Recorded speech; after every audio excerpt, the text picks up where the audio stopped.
And we're looking at companies taking this time, this recovery time, to really beef up what they're doing. There's a lot of stuff we talk about on the podcast that isn't technology related, which I won't get into now, but looking at process improvement and lean and some of that, and that's really super important. And on the technology side, I think here's a great opportunity to look at Industry 4.0.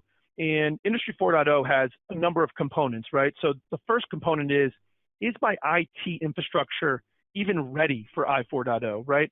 If I want to have all this great automation, data collection, Internet of Things, connectivity, the base of that is really my IT network.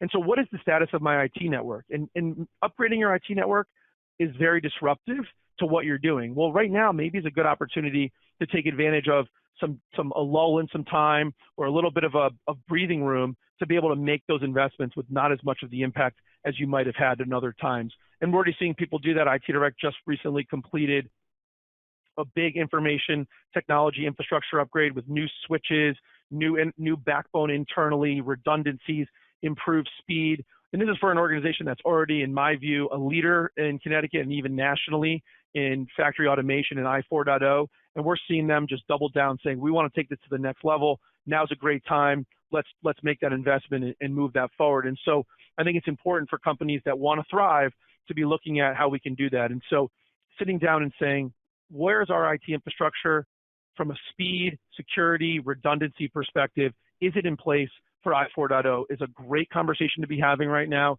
and seeing if we can do some of those upgrades, which then sets you up for saying, okay, how can we take advantage of the stuff that we're going to learn from CCAD and other places of I 4.0 and leveraging that to make our business better.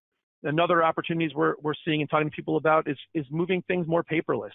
A lot of organizations have been talking about how can we be more paperless, and there's a stack of historical papers that we wish we had scanned. Well, do we have some more administrative time right now that maybe we could have some people that are working at home that can't come in, right, and we're new abnormalcy phase, then maybe we can get them a scanner and maybe they could do some scanning and help us get some of that paperwork kind of online. How could we maybe leverage some of that additional administrative time to net make us more positive, to put us in a position to be more productive, and thrive. Another thing is ERP.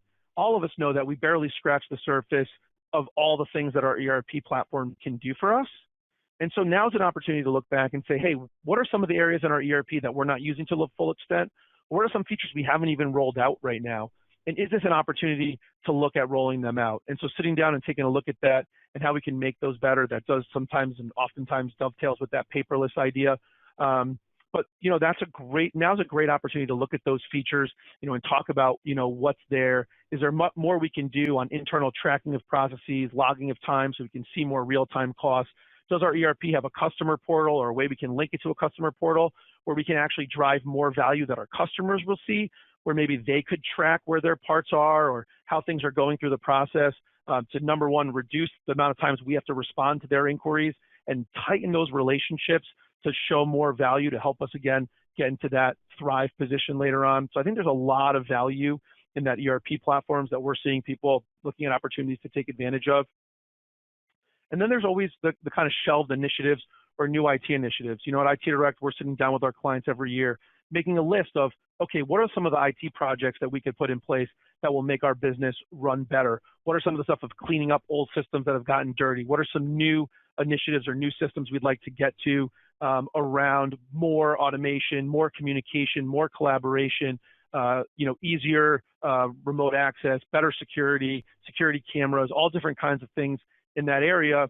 And a lot of those, again, are disruptive. Maybe now's an opportunity to pull some of those forward.